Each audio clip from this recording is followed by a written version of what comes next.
नमस्कार विद्यार्थी मित्रों, मैं पीएन पटेल कक्षा 12 का फर्स्ट चैप्टर का नया क्वेश्चन लेकर आपके सामने उपस्थित हो चुका हूँ।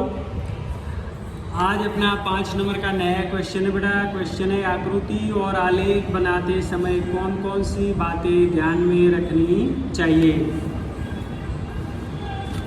आकृति एवं आलेख के प्रकार की पसंदगी और प्रस्तुति किसी भी चित्र को आकर्षक एवं प्रभावशाली बनाने के लिए उसके प्रकार की पसंदगी महत्वपूर्ण है। जैसे कि कुछ जानकारी विभाजित स्तंभाकृति या वृत्तांश आकृति दोनों के द्वारा दर्शा सकते हैं, लेकिन दोनों में से प्रभावशाली कौन सी है ये स्पष्ट करने के लिए आकृति आलेख की पसंदगी करनी चाहिए।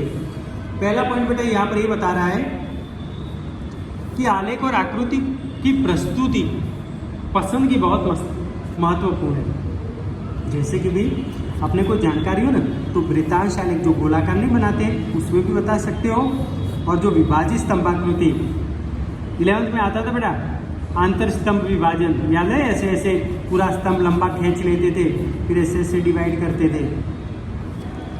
तो ये क्या है, एक ही प्रकार की जानकारी के लिए वृत्तांश में भी बता सकते हो, और आंतर विभाजन जो विभाजित स्तंभाकृति उसमें भी बता सकते हो।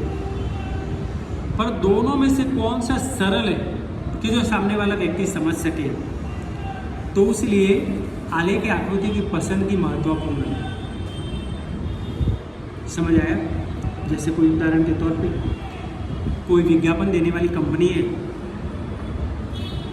तो अलग अलग प्रकार की 2 आकृति तैयार करती है, तो उसमें उसको पसंदगी करनी चाहिए, क्योंकि कौन सी आकृति से बहुत इजी तरीके से समझ में आ जाएगा। अगर ये आकृति बनाएंगे तो पब्लिक को पता नहीं चलेगा, अगर ये आकृति बताएंगे तो समझ में आ जाएगा। तो पहला पॉइंट बेटा, आकृति एवं आलेख के प्रकार की पसंदगी और प्रस्तुतिकरण किसी भी चित्र को आकर्षक एवं प्रभावशाली बनाने के लिए उसके प्रकार की पसंदगी महत्वपूर्ण है। ऐसा समझ बेटा, सामने वालों को इम्प्रेस करना हो तो आप आलेख जो और आकृति बनाते हो उसकी पसंदगी ज़रूरी है कि कौन सा आलेख बनाएंगे तो ज़्यादा समझ में आ जाएगा, वो बात है बेटा।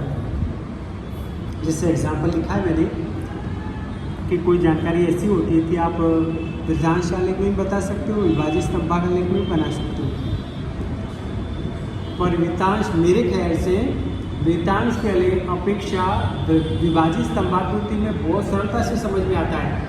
तो ऐसे समय में हमको विभाजित स्तंभाकृति को पसंद करना चाहिए।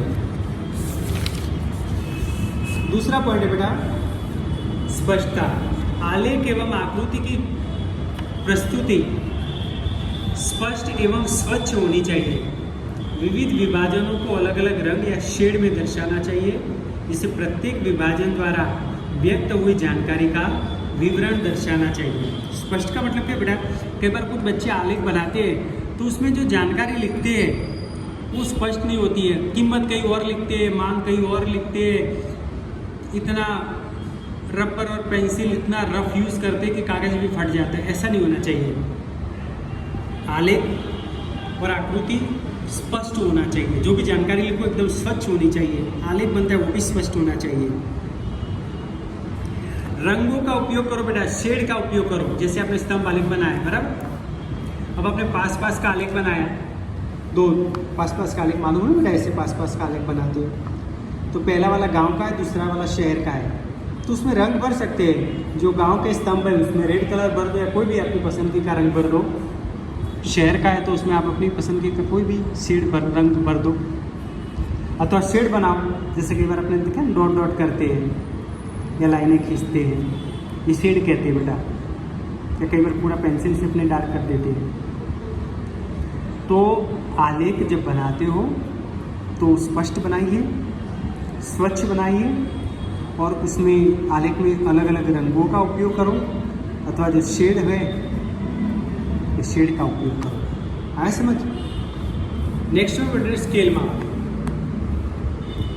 संख्या की जानकारी के आधार पर स्केल माप निश्चित करना चाहिए, जिससे आलेख आकृति बड़ी या छोटी ना बने, योग्य माप की बने। जैसे कोष्टक दिया है, अब कोष्टक को दिमाग में ले लो और फिर बाद में स्केल माप बनाओ। जैसे आकृति बड़ी भी ना बने और छोटी भी ना बने, जैसे अगर एक एग्जांपल बेटा खाली जानकारी के लिए बता रहा हूँ कि भाई हाथ में मेहंदी लगानी हो तो किसी चित्र में देखकर आप मेहंदी बना रहे हो तो आपको देखना चाहिए कि ये फूल बनाना है तो कितने माप का होना चाहिए, ये फूल बना रहे हैं तो कितना माप का होना चाहिए।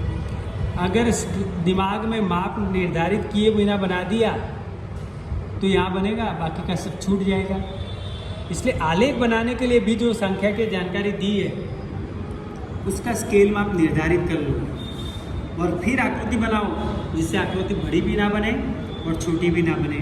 कई बार एग्जाम में क्या होते बच्चे आलेख बनाने बैठ जाते हैं, स्केल माप डिसाइड नहीं करते हैं और फिर माप लेंगे तो इसमें कुछ जानकारी छूट जाती है, फिर मिटाने लगते हैं, फिर बनाने बैठ जाते हैं। इसलिए पहले से डिसाइड कर लो कि कितना कितना अंतर रखना है और फिर बनाइए तो काम बिल्कुल कैसा हो जाएगा, सरल हो जाएगा, इजी हो जाएगा। है समझ में? नेक्स्ट में पॉइंट है बेटा, चित्र या आलेख के दोनों अक्षों पर विवरण बताइए। वो तो आपको मालूम है कि खड़ी रेखा जो OY है और आड़ी रेखा OX है, उस पर विवरण बता दो बेटा।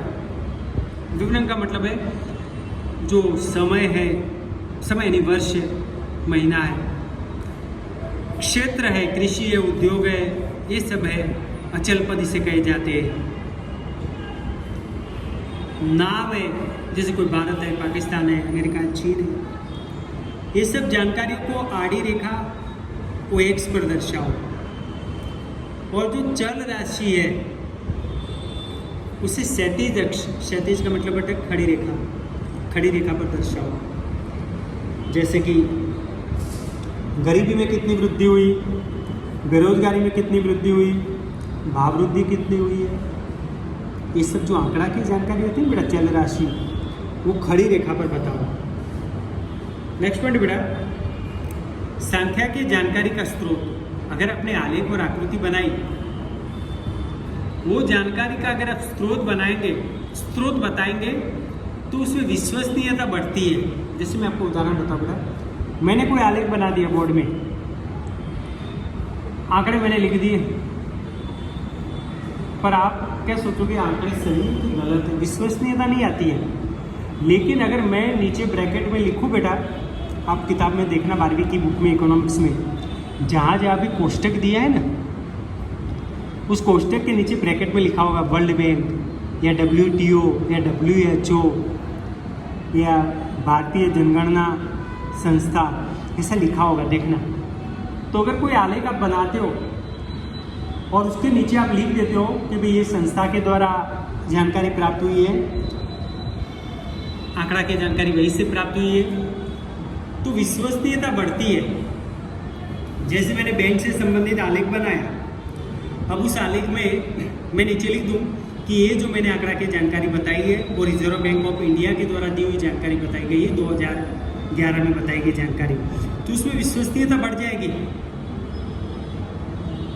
अगर खाली बता दिया जाए आंकड़े तो विश्वसनीयता नहीं रहती है। जैसे यहाँ पर मैंने बुक में उदाहरण लिखा है कि देश में जो आर्थिक वृद्धि हुई है, तरक्की हुई है, उससे संबंधित अगर आप जानकारी बताकर आलेख बना रहे हो, लेकिन CSO के द्वारा,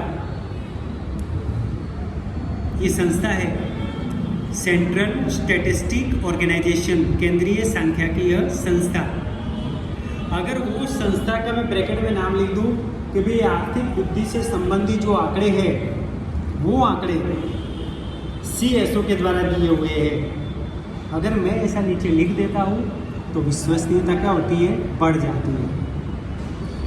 एक खाली जानकारी के लिए उदाहरण दे रहा हूँ, मैं बोलूँ कि इस जगह पे एक्सीडेंट हुआ है, आपको फ़ोन करके बोलता हूँ तो आप विश्वास ना करो। लेकिन अगर वो न्यूज़ में अगर आता है या समाचार में आता है और फिर मैं बोलूँ आज के गुजरात समाचार में या तो DD गिरनार पे अथवा तो जी समाचार में अब बताया, देखना अभी बताएगा, 7 बजे आएगा, ये जगह पे एक्सीडेंट हुआ था, तो विश्वसनीयता बढ़ेगी नहीं। तो आलेख भी बनाते हो बेटा और उसमें जो संख्या की आप जानकारी लिखते हो, वो जानकारी कहाँ से प्राप्त हुई है, वो संस्था का नाम लिखने से विश्वसनीयता बढ़ जाती है, वो स्रोत कहाँ से प्राप्त हुआ है वो लिखने से। लास्ट पॉइंट बेटा, संख्या की जानकारी के रीत दर्शाए। जब जानकारी स्पष्ट न हो और संख्या की मदद से स्पष्ट करके आपने चित्र बनाया हो तो उसके लिए कौन से संख्या के साधनों का आपने उपयोग किया है वो दर्शाना आवश्यक होता है। जैसे कि उदाहरण के तौर पे बराबर मैंने कोई आंकड़े दिए बराबर, अब वो आंकड़े बराबर क्लियर नहीं थे तो मैंने उसको कंप्यूटर के माध्यम से अथवा तो मैंने कैलसी के द्वारा उसकी गणना करके और फिर बाद में वो आंकड़े मैंने लिए।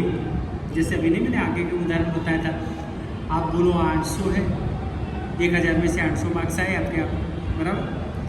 लेकिन अगर आपने 80% बताया तो ये 80% आप कैसे बताया उसका आप सूत्र बताओ। कुल मार्क्स प्राप्तांक बटे सब्जेक्ट, ऐसा लिखकर आप बताते हो तो समझ में आ जाता है। तो पॉइंट को बेटा फिर से बोल रहा हूँ, जब जानकारी स्पष्ट न हो तब संख्या की मदद से स्पष्ट किया हो और उसके आधार पर चित्र बनाया हो आपने, तो स्पष्टीकरण के लिए उपयोग के लिए संख्या के साधनों का संक्षिप्त विवरण दर्शाना बहुत ही आवश्यक होता है। आगे समझ में बेटा। तो क्वेश्चन अपना पूरा हो गया। क्वेश्चन क्या था बेटा अपना, आकृति और आलेख बनाते समय कौन सी बातों को ध्यान में रखनी चाहिए। तो पहली बात थी आकृति एवं आलेख के प्रकार की पसंदगी और प्रस्तुति किसी भी चित्र को आकर्षक और प्रभावशाली बनाता है। उसके लिए आलेख और आकृति की पसंदगी जरूरी है। जैसे कुछ जानकारी होती है वो वृत्तांश आलेख भी बना सकते हैं, विभाजित आलेख भी बना सकते हो, पर कौन सा आकृति और आलेख बेस्ट रहेगा वो पसंदगी अपनी होती है। स्पष्टता, आलेख में जो भी जानकारी दर्शाते हो बेटा वो स्पष्ट होनी चाहिए, स्वच्छ होनी चाहिए। अगर आपने पास के आलेख बनाया, वृत्तांश बनाया तो अलग अलग रंगों का उपयोग करना चाहिए अथवा शेड का उपयोग करना चाहिए। शेड आया समझ में, डॉट करते हैं, लाइनें के खींचते हो, स्केल माप। आलेख की आकृति बनाने के लिए जो सारणी दी है उसके हिसाब से आप स्केल माप डिसाइड कर लो, जिससे आकृति बड़ी भी ना बने छोटी भी ना बने। चित्र में आलेख के दोनों अक्षों पर विवरण दर्शाए। विवरण समझ में आएगा, जो अचल पद होते हैं, वर्ष, स्थान, समय, क्षेत्र, ये आड़ी रेखा वो एक्स पर दर्शाइए और खड़ी रेखा पर चल राशि बताइए। जो परिवर्तन है गरीबी, बेरोजगारी, जनसंख्या, भाववृद्धि, इसमें जो परिवर्तन आता है आंकड़ों में वो चल राशि कही जाती है, उसको खड़ी रेखा पे दर्शाइए। नेक्स्ट पॉइंट बेटा, आकृति और आलेख के लिए जो संख्या के जानकारी का आपने उपयोग किया है उसका स्रोत बताने से विश्वसनीयता बढ़ती है। जैसे आर्थिक वृद्धि से संबंधित अगर आपने आलेख बनाया है पर वो जानकारी आपको CSO से मिली है तो CSO का नाम लिखने से विश्वसनीयता बढ़ जाती है। नेक्स्ट पॉइंट बेटा, संख्या की जानकारी की रीत।